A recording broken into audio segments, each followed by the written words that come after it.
morís de espanto y casi miras como distinguido. Si cada tanto acunas en tu encanto y era tu mundo del ideal. Y su ideal, mi ideal, el de aquel se puede mirar. Buenas noches, bienvenidas y bienvenidas a Último Bondi. Último Bondi es un programa producido por el colectivo Más Igualdad, que en esta nueva etapa comienza a trabajar en conjunto con la plataforma Camacuá y con Caras y Caretas TV para continuar un esfuerzo que arrancamos el año pasado de traer martes a martes una reflexión, un espacio de intercambio, un espacio de información que nos permita pensar la política desde otro lugar y que nos permita conocer, informarnos de primera mano con gente especializada en determinados temas que nos pueda ir dejando puntos de vista, elementos para pensar, información, referencias y demás.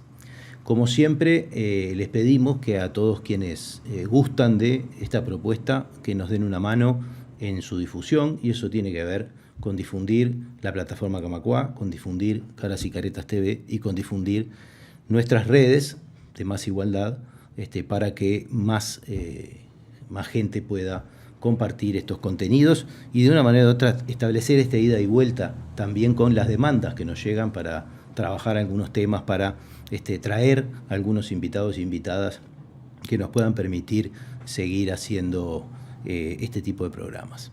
En el día de hoy vamos a estar hablando de un tema que tiene mucho futuro, pero que ya arrancó hace un tiempo, que lo hemos escuchado asiduamente en los medios masivos de comunicación, pero sobre el cual no sabemos mucho y que tiene que ver con algo que en la actualidad nos está más que aquejando a partir del problema de la crisis hídrica, del problema del agua salada que estamos padeciendo en nuestro país, pero que quienes vienen siguiendo estos temas, que son los temas de ambiente, pueden rastrear hacia atrás un conjunto importante de hitos que vivimos en este país, que podríamos englobar dentro de un concepto que vamos a tratar de definir en este programa, que son los conflictos ambientales. Nos van a acompañar por razones de agenda en momentos distintos, en distintos bloques, dos invitados, un invitado y una invitada, Carlos Santos y Carolina Neme. En este caso, en este primer bloque nos va a acompañar Carlos Santos, a quien voy a presentar. Carlos es antropólogo, es doctor en Ciencias Sociales por la Universidad Nacional General Sarmiento de Argentina, es profesor adjunto en el Centro Universitario Regional Este y de la Facultad de Ciencias Sociales de la Universidad de la República. Sus principales líneas de investigación están en los conflictos ambientales en el Uruguay, sus actores sociales, y está dedicado a la producción de conocimiento en el manejo costero integrado. Le vamos a dar la bienvenida a Carlos, pero ya le vamos a ir dejando alguna pregunta que tiene que ver con esto que yo enunciaba. Es decir, ¿cuándo hablamos de problemas ambientales y cuándo hablamos de conflictos ambientales? ¿Cómo pasamos de una cosa a la otra, ¿no? Bueno, y en ese sentido, para tener algún ejemplo concreto, alguna enumeración, alguna referencia a algo que nos pueda posicionar más claramente para entender el tema. Muchas gracias, Juan Pablo. Un gusto estar con ustedes acá y bueno, un saludo también a todo el colectivo por la invitación. Hay una profesora referencia para el trabajo que hacemos aquí en Uruguay de Argentina, de la Universidad de Buenos Aires, se llama Gabriela Merlinski, que dice que los conflictos ambientales son disputas de carácter político, en las cuales lo ambiental es parte de la argumentación que ponen en juego los diferentes actores sociales, ¿no? O sea, no es una problemática que esté definida por el carácter técnico, ambiental, ecológico del problema, sino porque haya actores que están en la opinión pública, en la esfera de lo público, confrontando posiciones, ¿sí? Y que en general tienen que ver con el acceso, ¿no? El acceso para unas personas, la exclusión para otras personas de determinados recursos naturales, para la gestión colectiva o privada de determinados recursos, y también para lidiar con los problemas cada vez más acuciantes de la degradación y la depredación de los recursos naturales, sean esto la tierra, el aire o, como estamos viendo nosotros en estos días, el agua, ¿no? Y en términos de ejemplos concretos, en Uruguay tenemos muchísimos conflictos ambientales desde la década del 90 consolidados y definidos como conflictos ambientales, ¿no? Es cuando en el mundo empieza a hablarse de la cuestión ambiental a partir de la Cumbre de la Tierra de Río de Janeiro en 1992. Pero antes, a la salida de la dictadura también tuvimos conflictos ambientales. Uno de ellos, digamos, el más dramático quizás, es la construcción del canal Andreoni, ¿no? Asociado a la represa de India Muerta en la región este del país, que implicó, digamos, la afectación gravísima de los humedales de la región este y de uno de los balnearios costeros que era como la nueva Punta del Este, que era la Coronilla en ese entonces, ¿no? Donde, claro, el repertorio ahí que pudieron desplegar los actores que estuvieron disputando ese conflicto fue muy mediado por la situación de la salida de la dictadura, ¿no? Cartas en la prensa, algunos profesores de geografía o de temas vinculados con el ambiente que hacían repartidos de prensa en los cuales alertaban sobre los problemas ambientales que iba a generar esa obra de infraestructura y poco más. Pero después tuvimos una gran cantidad de conflictos y los más evidentes de los últimos años pueden ser el vinculado a la fábrica de celulosa, sobre todo la de Botnia en su momento, ¿no? La que está ubicada en Fray Bentos, que generó un conflicto con Argentina, etcétera, o la iniciativa del proyecto Aratirí, el proyecto de mega minería a cielo abierto, ¿no? Que desplegó también una gran conflictividad en diferentes partes del territorio nacional. Ahora, vos decías recién, si no hay una enunciación política, no hay un conflicto, por decirlo de alguna Exacto. manera, y esto que traías estos últimos dos me parecen una cosa bien interesante, el ejemplo, ¿no? O sea, como de una manera o de otra, cuando se hace el canal Andreoni hay potentes intereses atrás de que eso suceda y por algo, y hay actores que de una manera u otra se benefician, no sé si en el largo plazo, pero puede ser que o por lo menos en el imaginario se benefician de esa situación. Me parece que es uno de los ejemplos interesantes porque, bueno, en ese momento no podía haber un conflicto político porque estábamos en una situación dictatorial. Exactamente. Sin embargo, en el de Aratirí, lo que pasa es que tenemos una gran complejidad en esa discusión, ¿no? Porque hay actores sociales mezclados, Totalmente. además, ¿no? Totalmente. Y eso también le da una tónica más compleja a esto, ¿no? Eso yo creo que es una de las novedades que introduce, no solo en la cuestión ambiental, me enfatizo en la cuestión ambiental porque es lo que yo trabajo, ¿no? Pero creo que para toda la sociedad uruguaya, la experiencia de la gestión progresista del Estado introduce cambios en la lógica de la relación entre los movimientos sociales y los diferentes niveles del Estado. Con un colega uruguayo norteamericano que se llama Daniel Renfrio estudiamos un poco eso y dejábamos planteadas una serie de preguntas acerca de si hay un nuevo tipo de ambientalismo a partir de la movilización en torno a Aratirí. En el sentido de que hay actores con posiciones ideológicas confrontadas en principio, por ejemplo, los cañeros de Bella Unión, de UTAA, y los productores agropecuarios de la Ruta 7, de la zona de Valentín y de Cerro Chato, ¿no? Donde hay diferentes posiciones ideológicas en torno a la gestión de la tierra, en torno a la distribución de la riqueza, etcétera, que sin embargo no tenían problemas en marchar juntos en Montevideo cuestionando la instalación de una minera de hierro a cielo abierto, ¿no? Entonces decir, bueno, ¿qué fue lo que hizo que esos límites ideológicos se borraran o se volvieran difusos, digamos, en pos de una convocatoria común?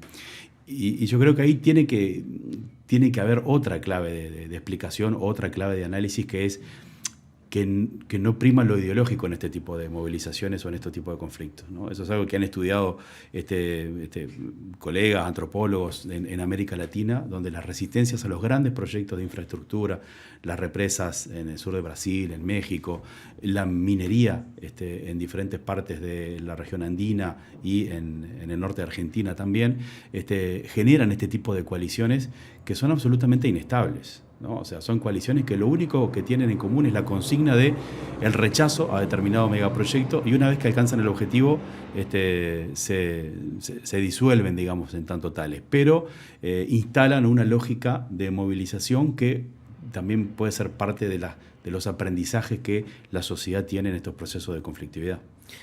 Había una mención que estaba entre las preguntas que yo quería hacerte, que era cómo la relación con el mundo, ¿no? En este surgimiento de un nuevo estilo de conflicto, ¿no? Y yo me preguntaba un poco si cómo por lo menos la discusión en el caso de Aratirí estuvo totalmente atravesada por la hipótesis de la generación de empleo. Y me pregunto si en el fondo atrás de cada uno de los conflictos que aparecen por lo menos en el mundo no desarrollado, en el sentido europeo del desarrollo, no está eso atrás, ¿no? Y pregunto esto porque me parece que es algo que va a seguir, que apareció, que tuvimos un ejemplo, pero que vamos a tener otros, ¿no? Y que quizás eso empiece a discutirse hoy, y creo que la discusión por el agua puede caminar para ese lugar, por ejemplo. Yo creo que sí, yo creo que esa es una de las claves de análisis.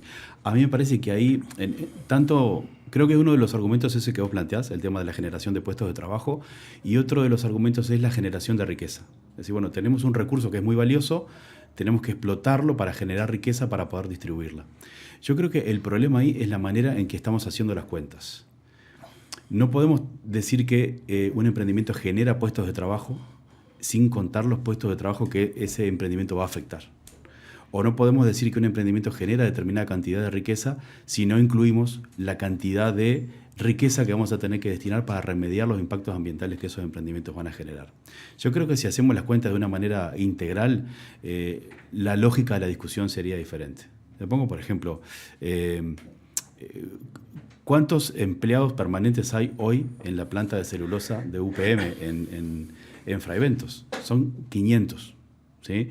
En realidad hubo una fase de generación de puestos de trabajo altísima, que fue de más de 5.000 trabajadores, que fue la fase de construcción de la planta y dinamizó la economía local y la economía nacional durante un periodo acotado de tiempo.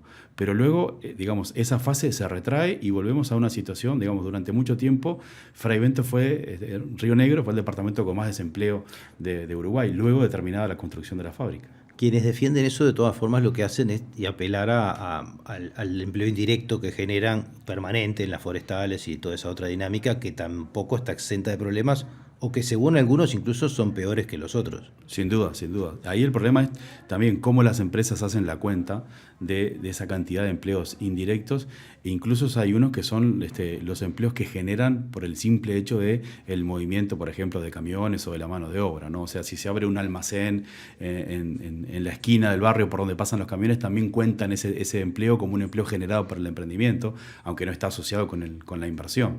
Pero es cierto, sí, que hay que analizar la totalidad de la cadena productiva. Por ejemplo, lo que pasa con la forestación, ¿no? Donde ha habido un proceso de tecnificación de la producción, que aquellos trabajadores informales de la forestación de inicio del periodo de implantación de los árboles, que eran cuadrillas que vivían adentro de las plantaciones de eucaliptus, casi en condiciones de semi-esclavitud, han sido sustituidas por maquinaria de alta generación que reduce la cantidad también de empleados y eleva la cualificación de los trabajadores que demanda, ¿no? Entonces, ahí es donde yo creo que hay que hacer bien las cuentas para tratar de evitar yo creo que es una falsa oposición entre cuidado del ambiente y generación de puestos de trabajo. Porque, la agroecología, ¿no? Que es la tendencia hacia la cual todo el mundo está yendo en la producción de alimentos a nivel mundial, genera mucho más puestos de trabajo que la agricultura industrial. Claro, en el corto plazo, en la transición hacia un modelo de producción más limpio, hay que sostener esos emprendimientos porque se pierden las ganancias que deja, por ejemplo, el ingreso de los cultivos de soja en Uruguay. Yo creo que ahí también hay una trampa de plantear esos cambios o esas transiciones en una escala nacional. Yo pienso que eso se puede ir haciendo de manera planificada en algunos territorios en particular. Te conecto con lo del agua. Lo que sucedió en la cuenca de la Laguna del Cisne, en el departamento de Canelones. El gobierno de la Intendencia Municipal intervino en una problemática denunciada por vecinos y vecinas de la zona que estaban cuestionando la calidad del agua potable que se generaba a partir de la potabilización del agua de esa laguna. Y lo que hizo la Intendencia fue decir, bueno, vamos a ordenar el territorio. Vamos a eliminar acá la producción de agricultura convencional en base a agroquímicos, plaguicidas, etcétera, y vamos a hacer que los productores de esta zona hagan una transición a la agroecología. Eso no se puede hacer sin un apoyo técnico, de recursos. Eso fue efectivo porque permitió mejorar la calidad del agua. No le gustó a los empresarios sojeros que estaban en la zona de la cuenca, que tuvieron que desplazar su producción hacia otro lugar. Pero yo pienso que a nivel de escalas locales, donde hay intervención de los gobernantes que están más cerca de los problemas de la gente, se pueden dar pequeños pasos. Eso, claro, no soluciona la problemática a nivel nacional. A eso vamos a ir ahora en el segundo bloque contigo de Último Bondi. Les pedimos que nos esperen un minuto, que ya continuamos también empezando a ver un poco cuál es cuál debería ser el papel del Estado y de la sociedad en esta discusión. En un minuto volvemos.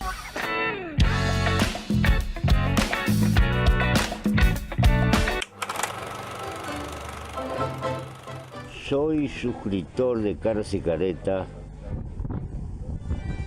porque necesito periodismo comprometido, independiente. Te pido que en lo posible te hagas suscriptor, porque hay que luchar contra el blindaje periodístico que existe en nuestro país y que termina pulverizando la libertad de prensa. Gracias y hasta siempre.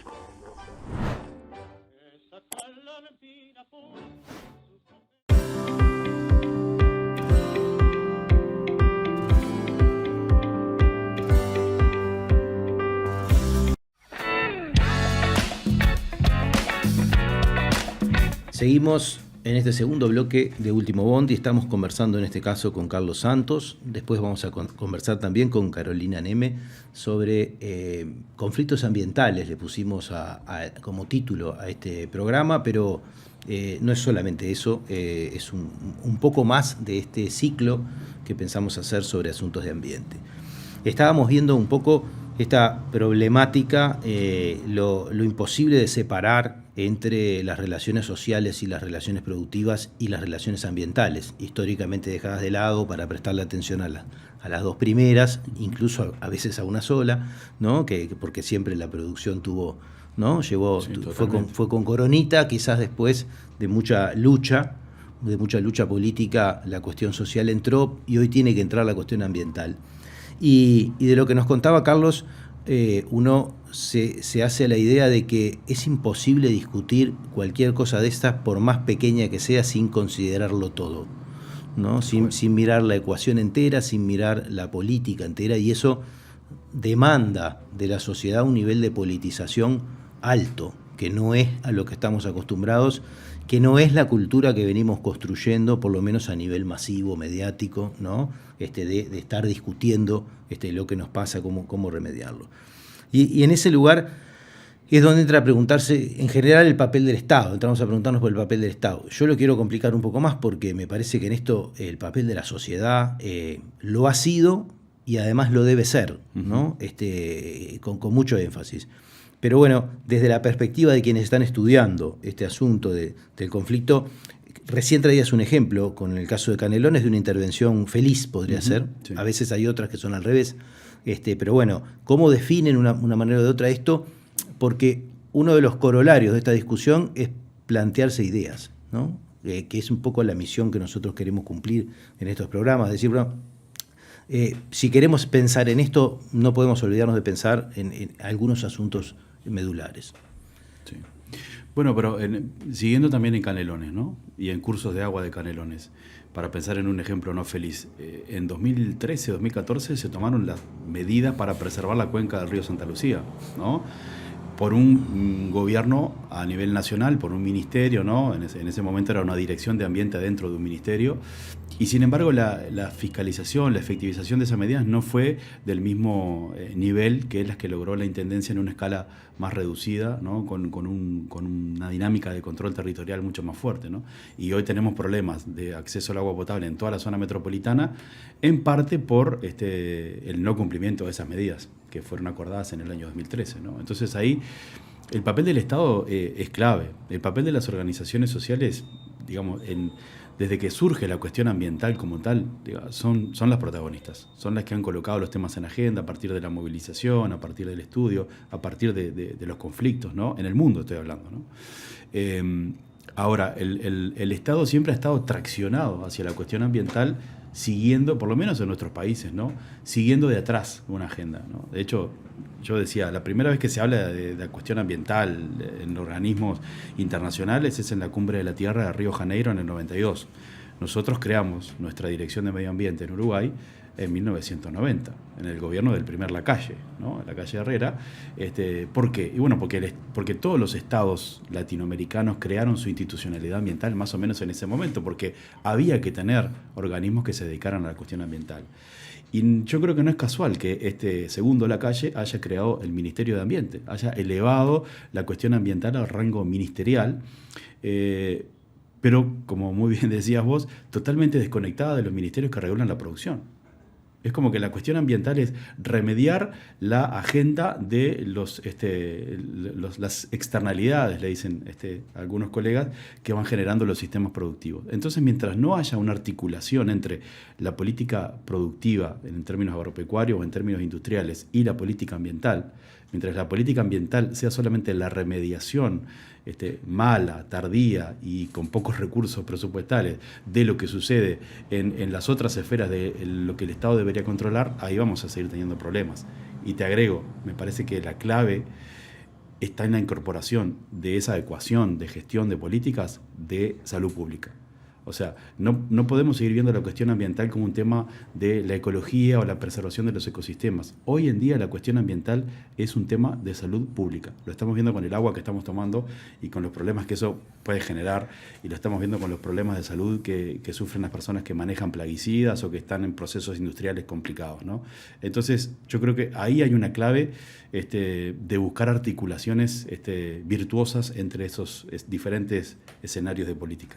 Yo lo que veo, me hiciste acordar mucho a los problemas sociales, ¿no? Es decir, la verdad que la mayoría de los problemas sociales también se tratan como los emergentes de una sociedad de mercado que produce determinadas acumulaciones y determinadas exclusiones que terminan no siendo atendidas por nadie, que no tienen un buen desempeño adentro de las sectoriales correspondientes, y se terminan armando los ministerios de desarrollo social para atender el emergente.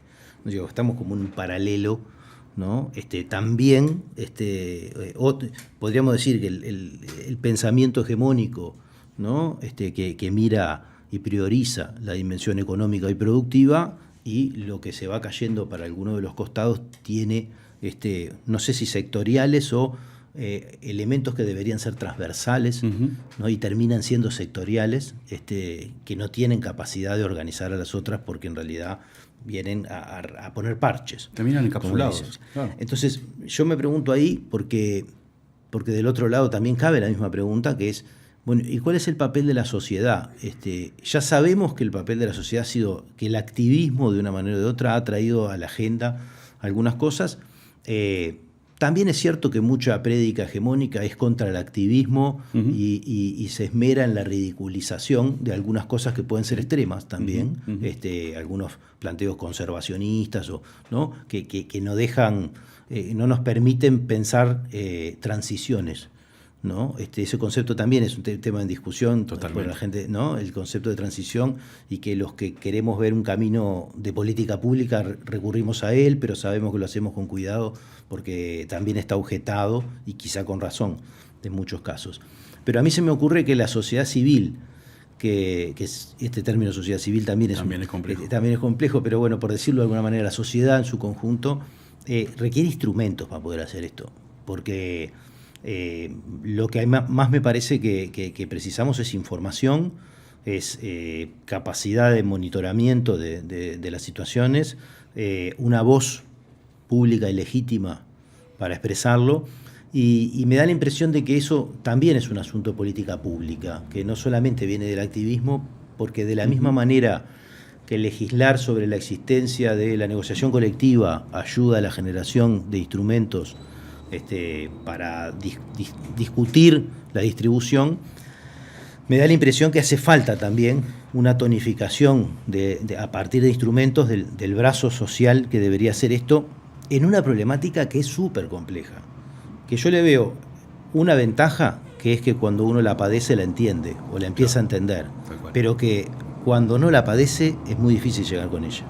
Me gustó mucho el paralelismo con la negociación colectiva, porque me parece que hay una diferencia ahí cualitativa central para pensar esto, que es el acceso a la información y a información confiable. Porque, digamos, en la negociación colectiva está bien, los trabajadores están discutiendo salario, condiciones de trabajo, pero aquí lo que se está discutiendo es el riesgo por la instalación de un emprendimiento, la contaminación que puede generar, la afectación a la salud, Y en general, los proponentes de estas obras de infraestructura o de determinada, la aprobación de una nueva variedad de transgénicos, por ejemplo, tienen estudios financiados por ellos mismos que demuestran su inocuidad. Y sin embargo, los colectivos sociales en general tienen redes de conocimiento con colectivos de otros países o información que logran conectar que les plantea serias advertencias sobre la confianza a ese tipo de información. Yo creo que ahí hay un actor clave que es la universidad.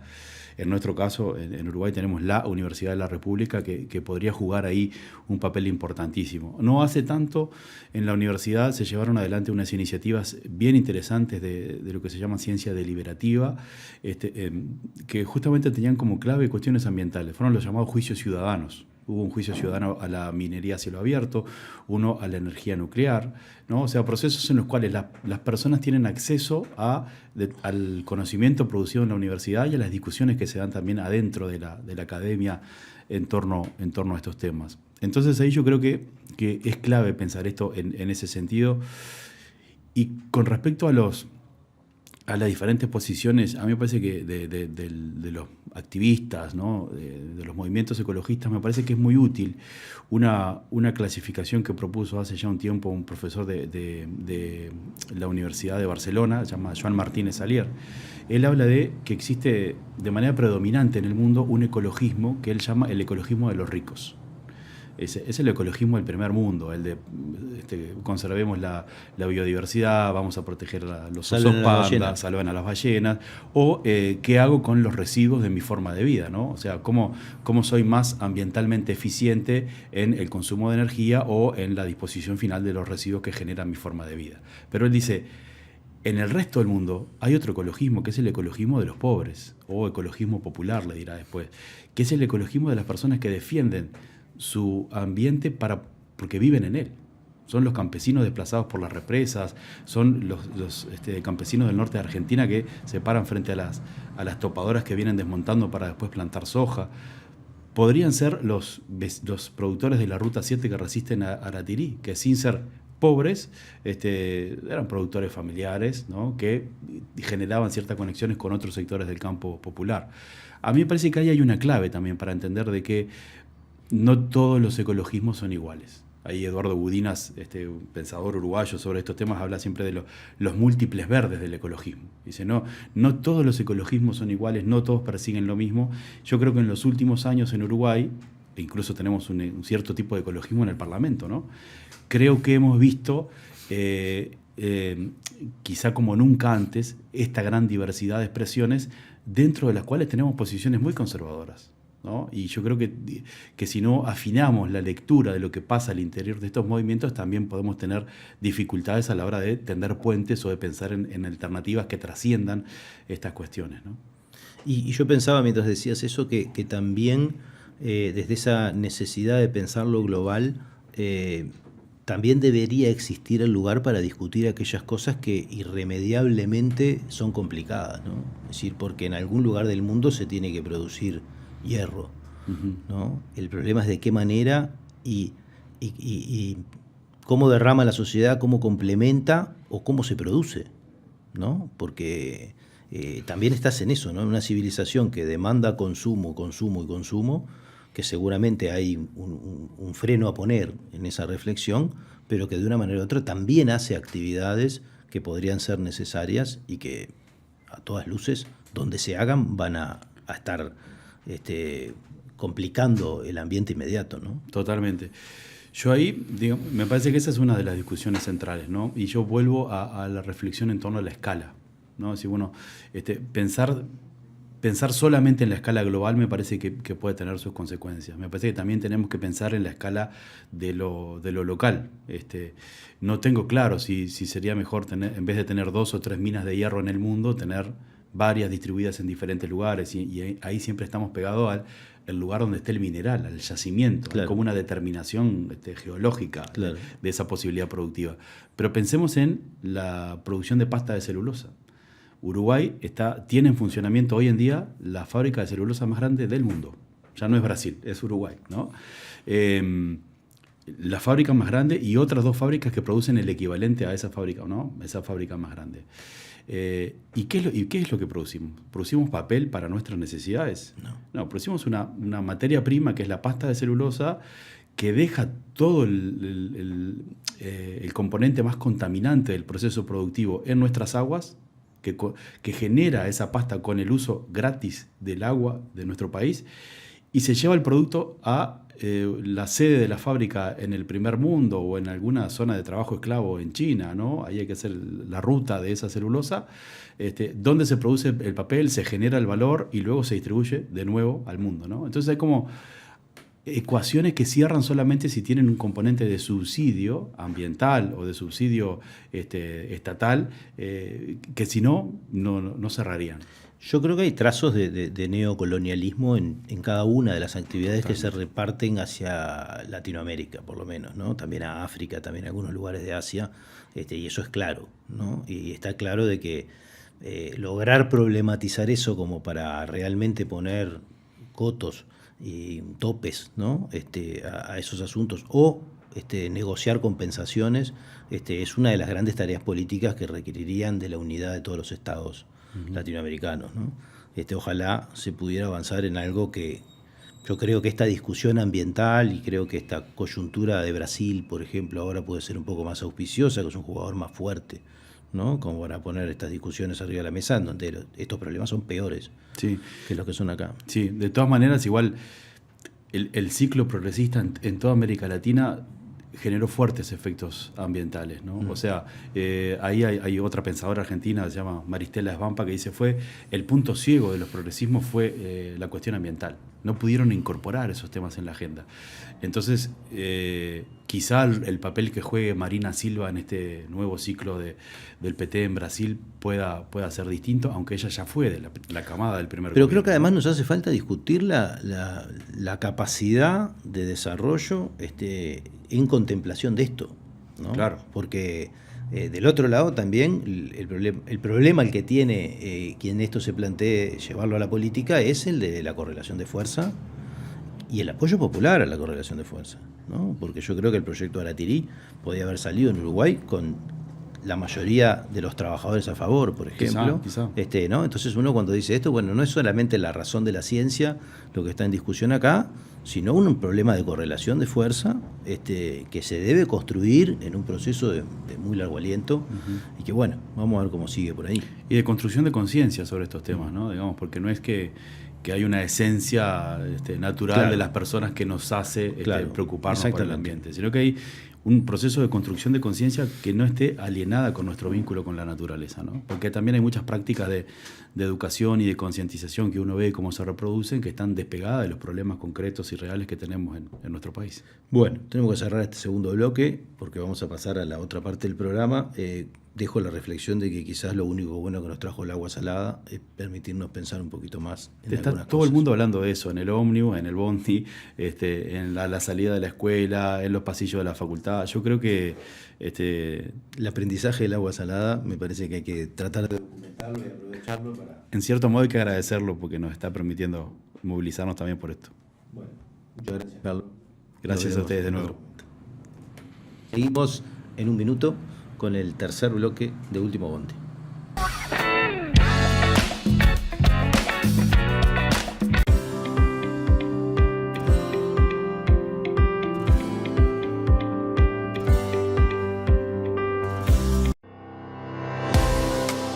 Nos une la defensa del trabajo y el derecho al descanso, apostando a crecer juntos y juntas.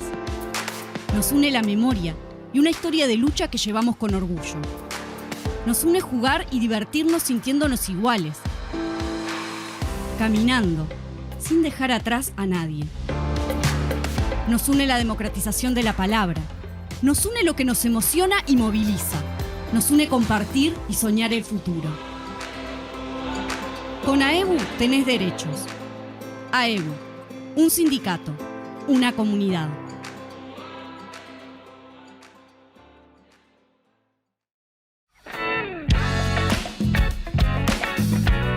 Seguimos en este tercer bloque de Último Bondi.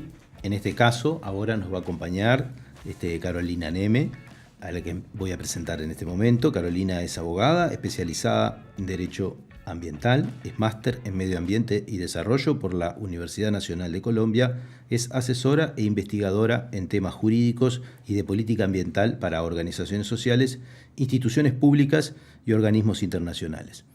En los 2 bloques anteriores estuvimos conversando con Carlos sobre los conflictos ambientales. De hecho, esto está muy relacionado a lo que queremos conversar con Carolina y que tiene que ver con la parte normativa, ¿no? Con el avance a nivel internacional, con la situación de Uruguay en relación a ese avance. Dentro de esto se destaca el Acuerdo de Escazú como un punto, ¿no? Una referencia en materia de legislación internacional, y en relación a eso queremos ver un poco cómo está posicionado el país y continuar esta idea de hablar de políticas públicas y hablar de el problema ambiental, dar herramientas para pensar esta conflictividad un poco que veíamos con Carlos, que va a seguir estando latente, ¿no? En esta difícil alineación de actores en relación a las cosas, porque hay intereses contrapuestos, pero además hay información muy parcial, ¿no? En las cosas, y tampoco hay una cultura, ¿no? de demanda por estas cuestiones, sino que se van construyendo. Traíamos un poco el tema del agua salada como un gran despertar, ¿no? Que nos produce a todos, dijimos, lo único bueno que tiene el agua salada es que nos está haciendo discutir cuestiones ambientales y pensar de que las cosas, hay cosas que se juegan en el largo plazo, ¿no? Y que requieren otro tipo de acciones en lo cotidiano. Pero en principio, arrancar por esto, ¿no? ¿Qué es el Acuerdo de Escazú? ¿Cuáles fueron los compromisos que asumió Uruguay ahí? ¿En qué situación se encuentra? Y por donde vos quieras seguir con ese tema. Bueno, buenísimo. Un gusto estar acá y poder ser parte de la difusión de estos temas que no son muy usuales que se difundan y que se discutan o que se intercambian, ¿no? Pareceres, porque está muy polarizado también, ¿no? La temática ambiental, en el sentido de que a veces se ve como no sé, las posturas a veces más proteccionistas o conservacionistas que le llamamos, se suelen ver como que van contra el desarrollo, ¿no? Y en realidad hay propuestas también a prácticas alternativas que también son parte del desarrollo de la sociedad, ¿no? Pero son otras miradas que las estamos poniendo sobre la mesa. Y respecto al tema específico de que queremos tratar hoy, del tema del Acuerdo Escazú, para un poco ser más amigable el tema, porque a veces el tema del derecho y sobre todo ambiental es como un poco pesado. Los estados asumen compromisos a nivel internacional con otros estados, y porque hay temas que trascienden fronteras, ¿no? Como los derechos humanos o como en este caso los temas ambientales. Un río se comparte con otros países, el cielo, el aire, o sea, no es un tema ni de propiedad privada, aunque también se discute, pero trasciende fronteras y es un compromiso que tiene que ser a nivel regional, por lo menos, porque si no, no podemos como combatir ciertos flagelos de contaminación o de injusticias también del reparto de los recursos a nivel social, ¿no? Entonces, acá el Estado, en este caso Uruguay, ha asumido muchos compromisos internacionales. Los más famosos de las movidas ambientales empezaron en encuentros en Río de Janeiro en el año 92 por el tema de biodiversidad, de la conservación de la biodiversidad, del cambio climático que surgió después, y el tema también de la degradación de los suelos, la desertificación que se llama. Entonces esos fueron como los grandes temas que empezaron a preocuparse los estados, sobre todo por la pérdida de biodiversidad, por ejemplo en Brasil, con todo el tema del Amazonas, en muchos lugares, sobre todo América Latina, que tiene una gran riqueza en biodiversidad, Colombia, que esos son recursos que son estratégicos y también juegan un rol geopolítico, esa riqueza natural. Y que también por eso hay violencia y guerras, como en el caso de Colombia o de México o de Venezuela o de muchos países, por nombrar solo América Latina, porque este acuerdo es de América Latina y el Caribe, Escazú. Y surge a raíz del 92, pero se retoma recién en otra conferencia de Río del 2012, Y ahí se retoma uno de los principios, que era el principio 10, que hablaba de los derechos de acceso a la información, a la participación y al acceso a la justicia en temas ambientales, sobre todo de la sociedad común y corriente, que pueda realmente recibir información de calidad y que con esa información tenga alguna capacidad de participación en la toma de decisiones políticas sobre asuntos ambientales que le pueda afectar su vida y su salud, porque bueno, los temas ambientales ya escapan al control estatal, incluso al control internacional, o sea, y son temas muy técnicos, entonces no llegan a la población en general, pero a su vez la población en general tiene un deber de monitorear y de cuidar y de ser parte de esa toma de decisiones. Pero ahí viene una discusión, porque hasta dónde podemos ser parte de la toma de una decisión en la cual nosotros delegamos esas competencias en nuestros representantes legales. Entonces también hay una discusión mucho más profunda sobre un modelo de gobernanza y hasta dónde podemos intervenir nosotros como simples ciudadanos o simples organizaciones sociales en una toma de decisión.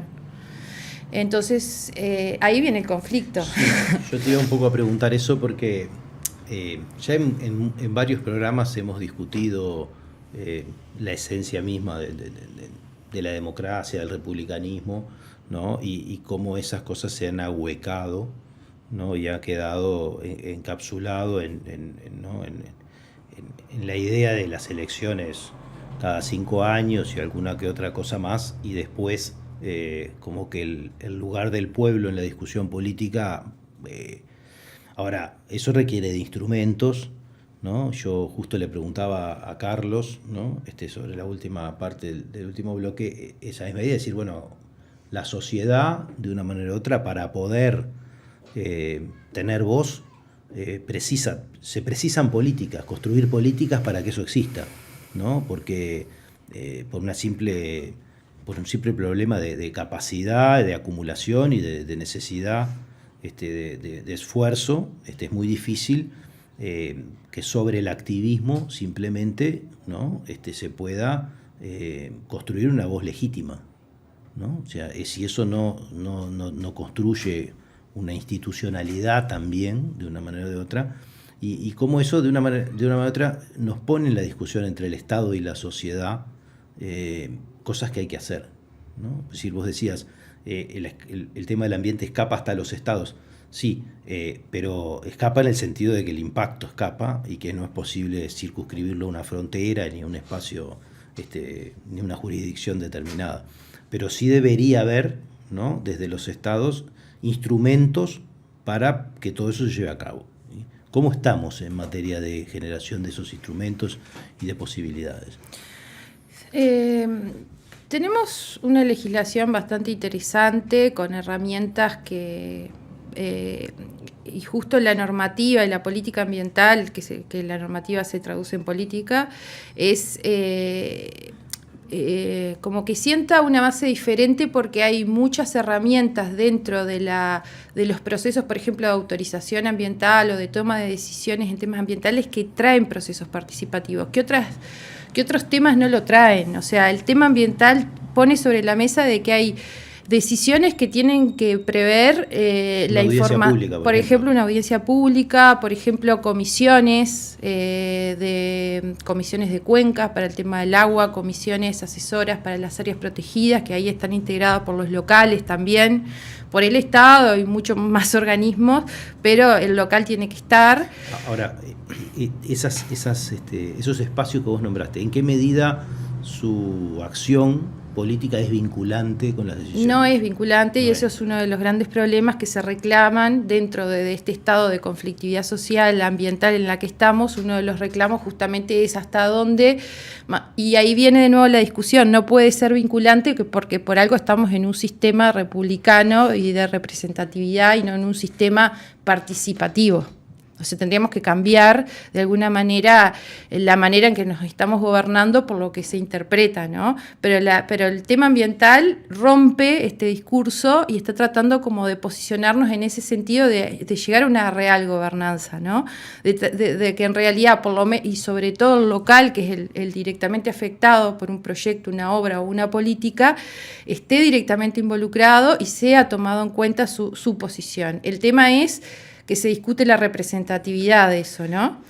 Pero que se está reclamando, que en otros rubros no se reclama, en otros temas no se está reclamando eso y tampoco hay un amparo legal que viene de acuerdos internacionales. Todo esto viene mandatado afuera también. Pero ahí también porque es muy complejo esto, ¿no? Sí. O sea, porque lo local, que primero definir qué es lo local no es sencillo, Exacto. pero además lo local inmediato podría estar en contraposición con lo Exacto. global. Exacto. Más amplio, ¿no? Podría estar, el caso de Aratirí es muy, muy bueno para Sí. volver a discutir eso, ¿no? Es decir, a nivel local podría haber muchas más resistencias y a nivel nacional concitar la adhesión de un montón de actores sociales, ¿no? Como en su momento fue el PIT-CNT, por ejemplo, ¿verdad?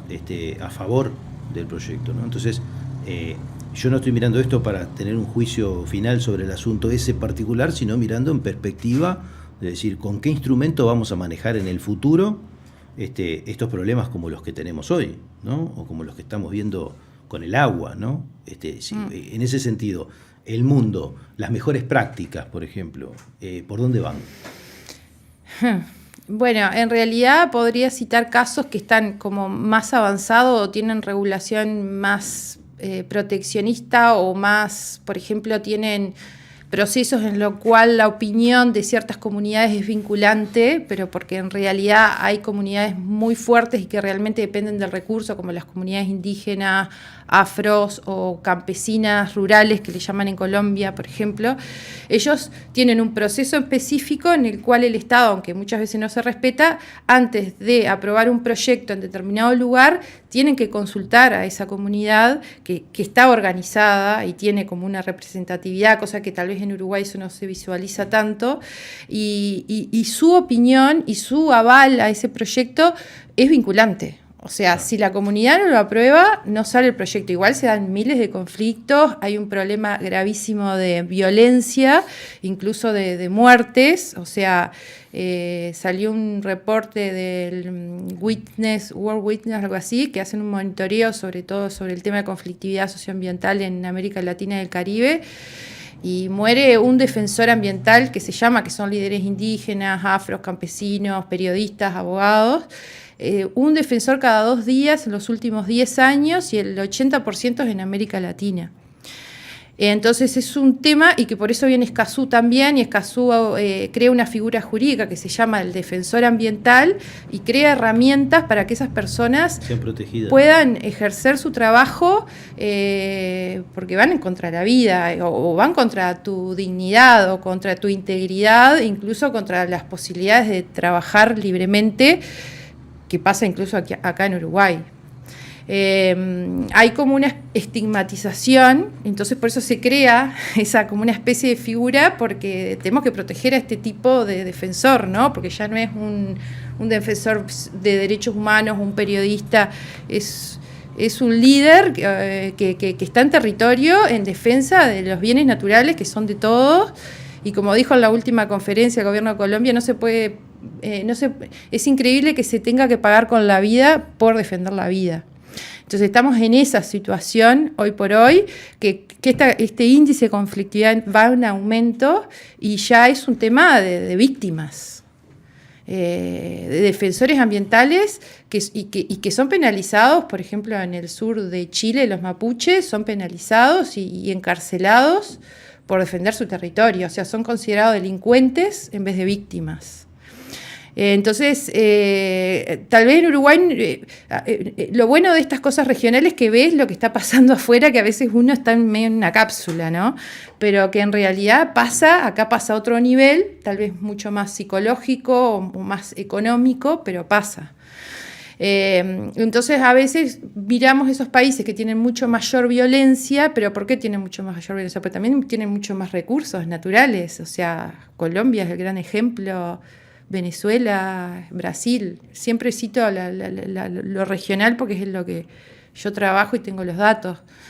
Entonces, no sé, a mí me parece que estamos en un momento de tomar cartas en el asunto, de no esperar de que las políticas estatales nos resuelvan todo, porque lo vemos que no ha sido así.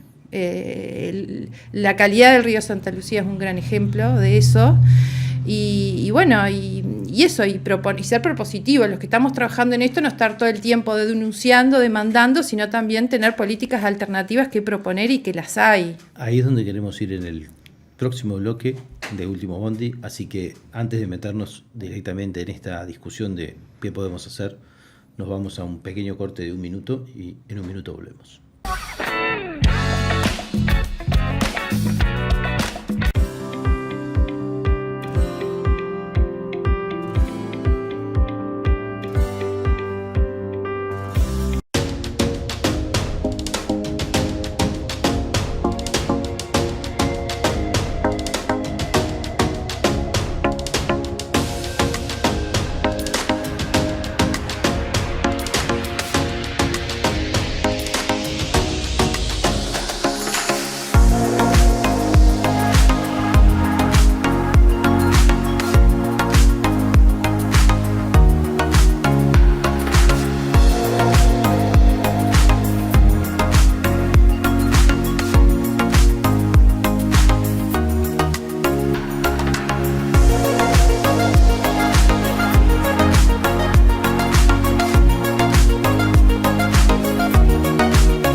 Seguimos en este cuarto y último bloque de Último Bondi. Estábamos hablando de conflictos ambientales, haciendo un importante repaso sobre asuntos mucho más que normativos, pero bueno, con esta excusa de discutir la normatividad, el acuerdo de Escazú, poder abordar esta idea de lo que es la conflictividad, que en nuestro país la vivimos con mucha menor intensidad, que recién están apareciendo eventos masivos como esta de la sal del agua, ¿no? Que nos hacen reflexionar sobre el problema del ambiente a nivel de masas, ¿no? Porque si no, esto es una discusión entre algunos pocos que tienen esa preocupación porque por distintos motivos de su vida se han vinculado con problemas ambientales o por razones de estudio, ¿no? Pero en general esto es una cosa que no está en la agenda política en los primeros lugares, por lo menos en la de todos los días, que en las campañas empieza a aparecer un poco más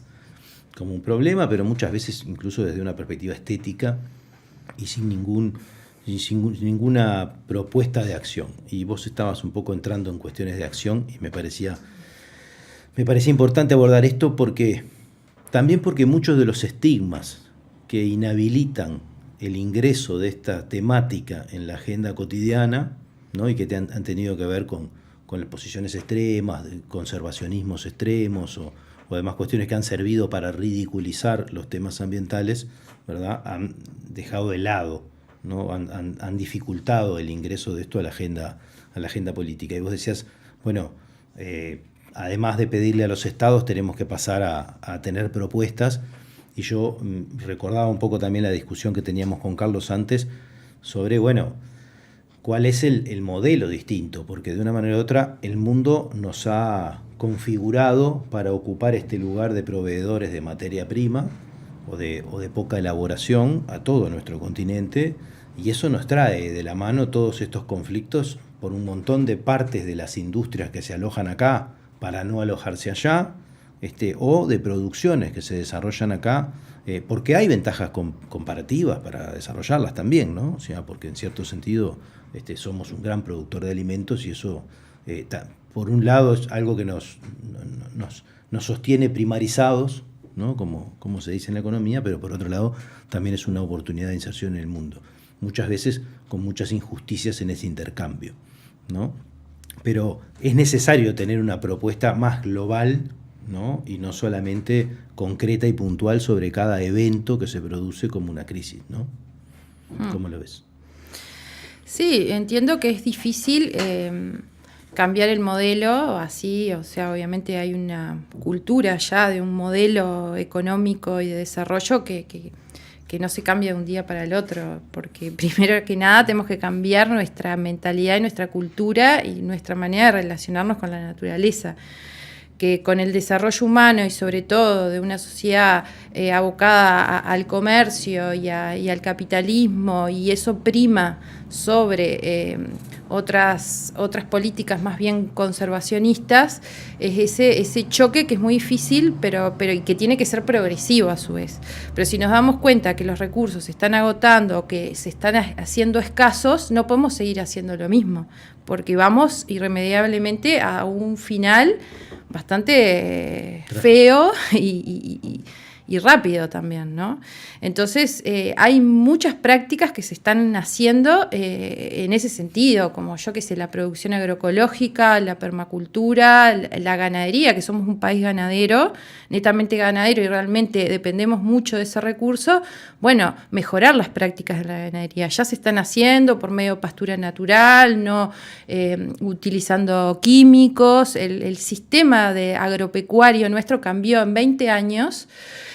Con el paquete tecnológico, sobre todo de la aplicación de químicos y los transgénicos, que eso no existía hace 20 años. Y eso es lo que ha producido en su mayoría la contaminación de los recursos, sobre todo el agua, y también un tema de soberanía y de desplazamiento de pequeños productores y por un acaparamiento de tierra de multinacionales o de extranjerización de la tierra.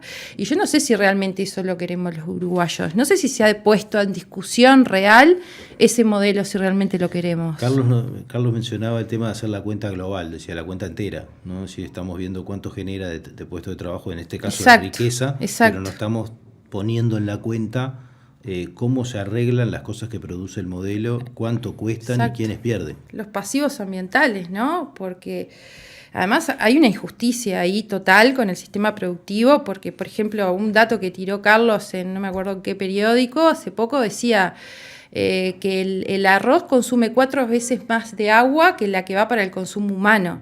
La celulosa 10 veces más. La soja 17 veces más, o al revés, no sé. O sea, se prioriza la producción, además de commodities, transgénicos, que van al exterior, que exportan, se llevan el agua, todo, no queda en el país, porque no es para comer arroz nosotros, no es para comer soja nosotros. La soja es para alimentar chanchos en China. Somos un gran exportador de agua, está claro. Sí, ¿no? Y eso por la Constitución es inconstitucional, por el artículo 47 de la Constitución. Por algo se reformó el artículo 47 con iniciativa popular, claro. El agua es un bien público, de uso público. Bueno, pero ahí podríamos ir a la discusión de cómo se distribuye lo que ahí se produce o cuáles son los atenuantes para producirlo, ¿no? Y el agua que consumen que no la pagan, y el agua que desechan contaminada tampoco pagan la contaminación. Pero nosotros sí tenemos que pagar agua en bidones. Estas prácticas en el mundo, ¿existen buenas prácticas en la contabilidad no sé si del daño ambiental o cómo llamarlo, que de una manera u otra retornen sobre la producción de eso para quedarse con una parte de la riqueza que deberían pagar? Sí, hay pocos casos. Hay un caso en Costa Rica, por ejemplo, que sí, hay como un impuesto al pasivo ambiental, que ese impuesto se lo cobran a los hidrocarburos, a la producción a los que producen y a su vez utilizan petróleo. Todos tienen que pagar un impuesto y ese impuesto va a forestar áreas, a crear áreas forestadas. O sea, es como que de esa plata va a... Acá nosotros tenemos por ley un canon para el uso del agua. Pero no se aplica. No se aplica porque el lobby productivista no lo permite. ¿Podría ser un camino? Claro que podría ser un camino, sí, serían recursos muy importantes para un tema que no tenemos presupuesto a trabajar. El Ministerio de Ambiente se creó, pero no tiene presupuesto. O sea, estamos trabajando con fondos internacionales que a su vez te condicionan. O sea, se trabaja acá en temas ambientales por donaciones y por préstamos de organismos internacionales. Si vas a ver el presupuesto que tiene el Estado para trabajar en temas ambientales, 0,0,0. O sea, porque no genera dinero, pero eso no se considera así, porque en realidad tenemos recursos muy valiosos como el agua, que la estamos exportando en el sector productivo, no se la estamos cobrando, pues yo creo que algo que a nosotros no nos cobran no lo valoramos. El tema del agua viene de nuevo a la mesa, abrimos la canilla, nos salía agua, no pasaba nada, y ahora tenemos que ir a comprarla. Es re injusto porque hay gente que no la puede comprar o no se puede comprar un filtro, bueno, ahora ni los filtros sirven. O sea, y los filtros vinieron después de primer problema que tuvimos con el agua, que fue en el 2013, que el agua empezó a salir con un color marrón, y ahí vino toda la onda de los filtros, por ejemplo. En mi época, igual yo soy un pueblo, no se compraba agua en mi casa, o sea, no existía eso. Es como y prácticas que vamos como adaptando y normalizando, ¿no? Yo digo, lo vamos a normalizar. En la cuenta del sector productivo como un pasivo los bidones de agua que estamos comprando, ¿no? Bueno, acá tenemos la sequía que sirve como sirvió la pandemia y después la guerra, ahora tenemos la sequía que va a dar para un rato y para no discutir. De todas formas, me parece que la discusión sobre cómo producir de otra manera o cómo distribuir de otra manera lo producido, ¿no? Cómo terminar de hacer las cuentas sociales y ambientales que van al lado del modelo productivo, es la enorme discusión que tenemos, ¿no? O sea, como sociedad. Sí.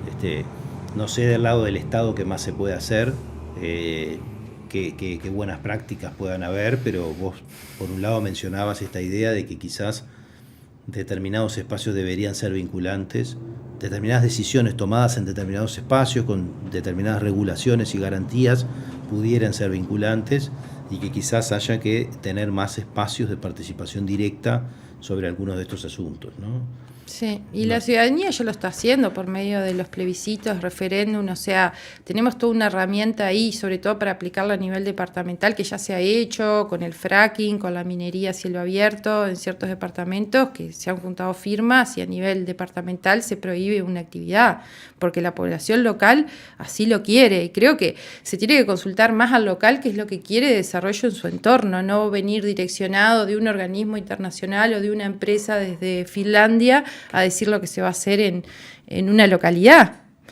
O sea, sin consultarla previamente. Es como descabellado. Obviamente que si no la consultaste va a venir y te va a boicotear lo más probable el proyecto, porque no se siente parte.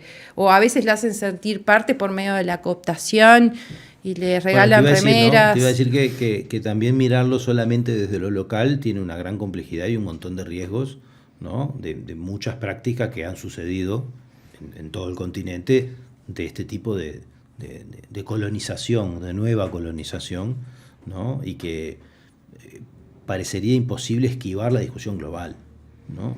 No global, la discusión país por lo menos, la discusión nacional, ¿no? Sí. Además de la local. Sí, el tema es que el Poder Ejecutivo, por ejemplo, firma acuerdos de inversión y después viene toda la parte de autorización ambiental y de supuesta participación pública para aprobar ese emprendimiento. Pero ya está negociado y ya está firmado el contrato de inversión en el Poder Ejecutivo.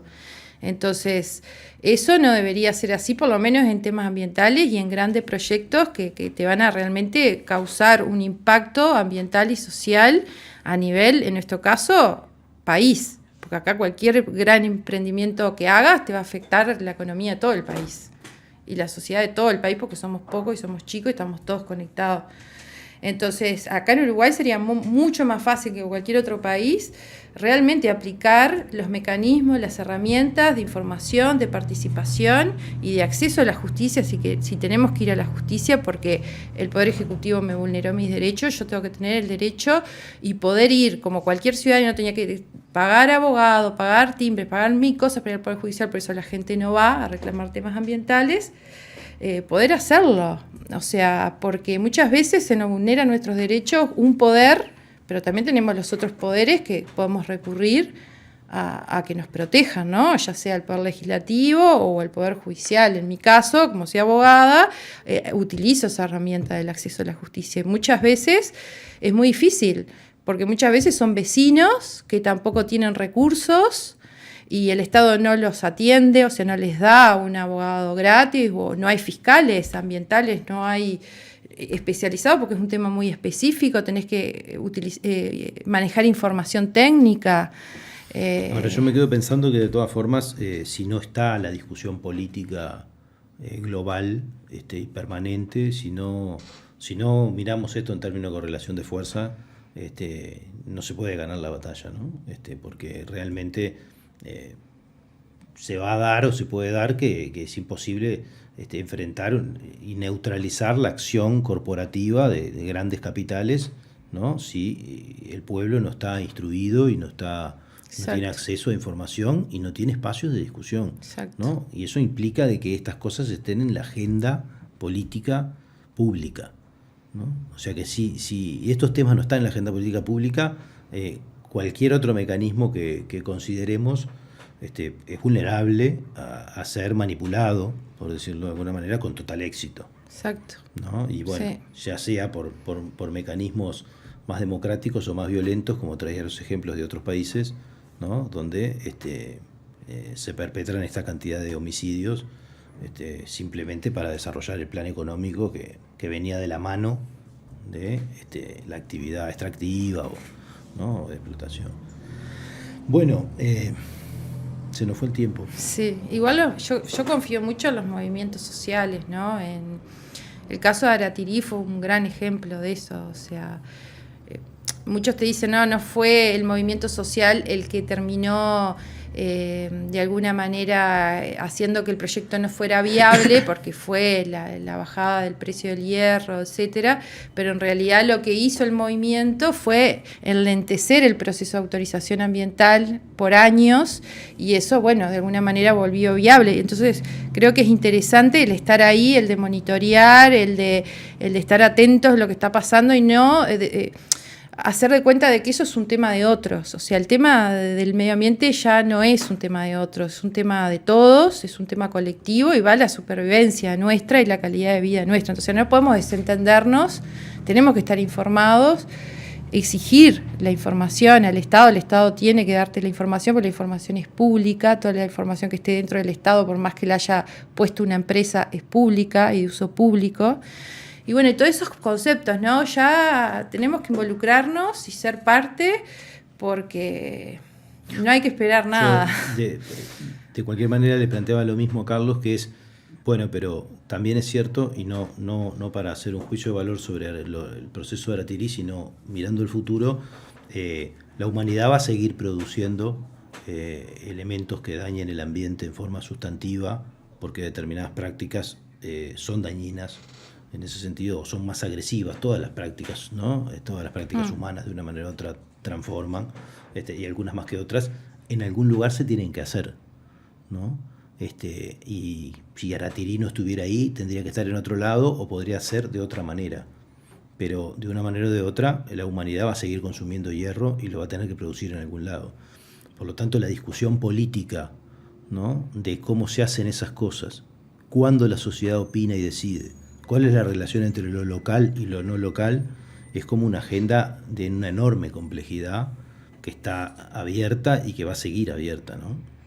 Sí, obviamente que sí. Para mí va en un tema de escalas, en la producción. Sí. Y la intensificación, ¿no? Ya sea del suelo y del recurso. O sea, porque minería hubo toda la vida. Y necesitamos energía, siempre la necesitamos. Esto que decís es muy importante porque de la mano de estas discusiones viene la ridiculización de los planteos, ¿no? Es decir, bueno, a ver, como yo hierro voy a precisar, todos los que estén en contra de Aratirí son unos hippies que no está. Y así terminamos en Salven a las ballenas enseguida y no hay más discusión. Entonces me parece que es muy importante también desde quienes tienen acción política en esto, la globalidad de la propuesta, ¿no? Para poder dar una discusión completa, ¿no? Que no esquive este asunto. Sí, y también protegernos como país. Muchos países son, y sobre todo los que le llaman desarrollados, utilizan políticas proteccionistas. Y nosotros parece que eso nunca existió porque, claro, como somos países de exportadores de materia prima de toda la vida y a su vez somos pequeños, pobres y allá en un rincón del mundo, nos parece que necesitamos del mundo para vivir. Y en realidad Uruguay tenemos todo para producir. O sea, muy pocas cosas creo que si nos ponemos a pensar necesitamos del exterior. O darle al exterior comida, como decimos que le damos comida a otros países. O sea, ¿estamos en condiciones de eso cuando ni siquiera podemos darnos comida y agua potable nosotros mismos?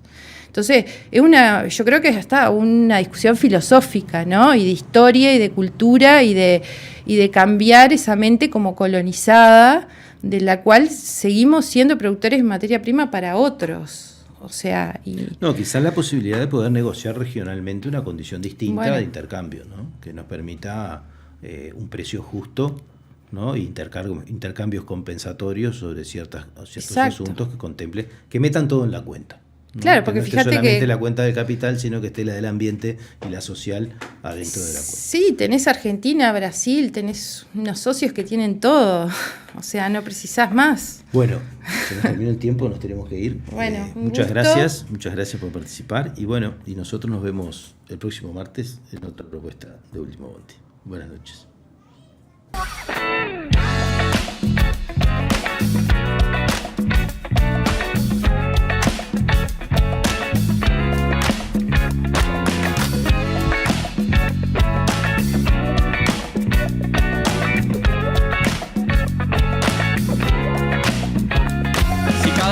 Te morís de espanto y casi miras como distinguido. Si cada tanto acunas en tu encanto y era tu mundo el ideal. Y su ideal, mi ideal, el de aquel se puede mirar desde lo distinto. Si por las noches compartís el tinto con ese que piensas hoy.